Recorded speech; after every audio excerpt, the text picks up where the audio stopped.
Hey guys, I got another facial review for you guys today. So this facial is based on the Spider-Man we got in the PlayStation 4 games, and this facial is made by John Donaldson. You can find him on Facebook. I'm not really sure where else you can find him, but if you know, let me know. But so far I think he's only on Facebook. Let me say this first, to get a facial from John Donaldson, it's easier said than done. It's like a needle in a haystack situation, or like, you know, winning the lottery. Since he doesn't have an Etsy store or an Instagram or Twitter that I know of, the only way you can get in contact with him is through Facebook, and you basically just have to message him and essentially request the facial you want him to make. Even when you message him, he may not even reply, and so you're kind of just left waiting there, which means that, you know, even though you do really want his facial, you may not get one just because, again, he might be busy or he might be already full with orders. But yeah, it's not as easy to get a John Donaldson facial than it is like compared to other people who make facials. So I think it's important to bear that in mind. I've watched other people get facials and they've said, just keep messaging him, just keep messaging him, just keep messaging him.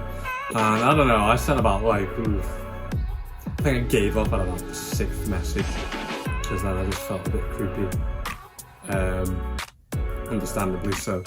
But yeah, some people seem to just be able to get a facial off him or messaging, and he responds just like that, and I'm just like, how? How?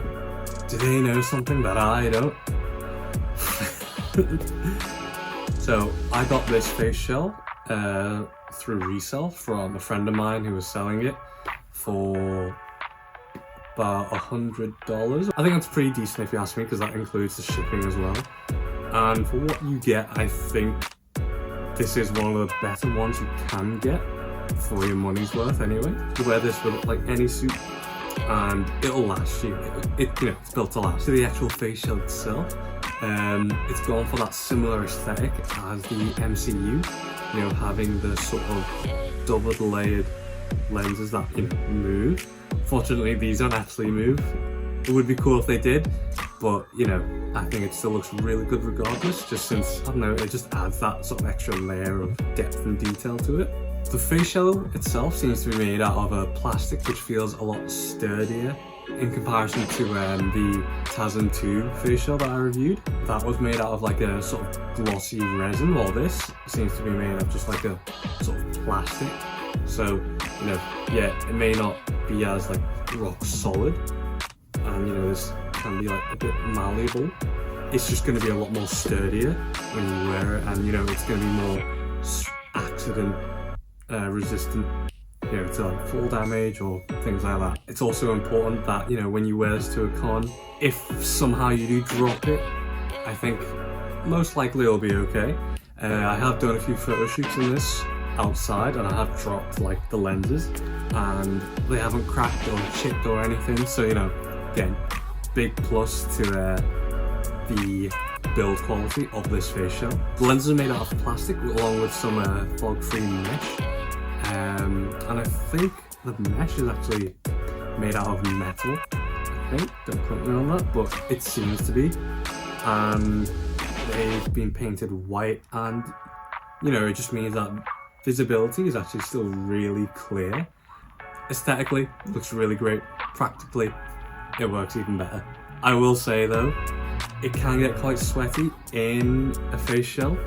You do tend to see a lot of, I guess, condensation marks come up on these lenses. It's hard to explain, but the longer you wear it, you'll start seeing like a sort of ring around here, if that makes sense, just from the sort of sweat and the environment you're building up in this bad boy. But overall visibility in this shell is really good, and you'll be able to make your way through a bunch of crowds at cons, and just, you know, being outside, you'll be able to traverse wherever. So yeah, visibility overall in this shell, like, easily top tier, easily top tier. The magnets are really strong as well. So the lenses are going to be nice and secure, and you don't have to worry about the lenses falling off at all for any reason. I will also say one of the magnets for this shell did sort of come loose, and I did have to glue it in myself. I think it kind of does sort of show how strong the other magnets are. The fact that there's barely any difference even when that magnet fell off. The other magnets that, you know, are glued into the face shell itself, really secure, no chance of them coming out. And just having a look at the other magnets in the lenses, they are secure, and I don't really have to worry about them falling out the lenses or whatever, just from, you know, overexposure to the heat or something. After wearing it for about 20 minutes, the face shell does start to squeeze on my head a little bit. I think it's just because of the shape of it. It is quite narrow, and my face just probably doesn't, contort well to being squeezed after a certain amount of time. I do have quite a big head, so you might not have this problem. I do. So, you know, just something to note. You can fix this problem by, you know, gluing some upholstery foam inside, just on like the points where it does squeeze on your head, just to sort of soften the sort of pressure on your face, which again, I haven't done that yet, but it's certainly something that would definitely fix that problem. So yeah, keep that in mind. Another small gripe I have with this face shell is that it's slightly asymmetrical, so I don't know if you can see, one sort of cheek protrudes more so than the other. It can look a little weird from certain angles, but then, you know, you kind of just have to sort of tilt your head to compensate. But yeah, it's not too bad. It's not too bad. Like, it's a problem that I'm not too fussed about, since I feel like I'm not overly picky, but I can imagine for some people that would bother them a lot. Again, another fix. I feel like I'm talking about a lot of fixing in this video. You could probably heat it up with a heat gun and just sort of mold and hold the shape to fix that sort of protrusion. To conclude, it's a great face shell, very well made in terms of durability and visibility. The problem you might face, you know, for wearing it for long periods of time can start to squeeze your head, which again isn't great when you want to be wearing a mask for like most of the day at a con, but then it's like, you know, it's always good to take a break anyway. Again, that's an easy fix by just adding some padding on the inside of the face shell.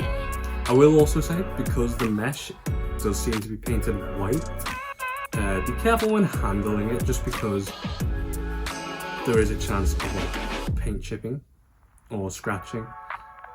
So it's going to be noticeable in pictures if you sort of scratch the paint and you just got sort of like a silver mark, a circle on your white lenses, and that's just going to hinder the overall look. But yeah, if you have any questions, let me know. I'll link to everything I can in the description below, so you know, his Facebook page where you can message him and that. If you managed to get in contact with him, please tell me how you did it.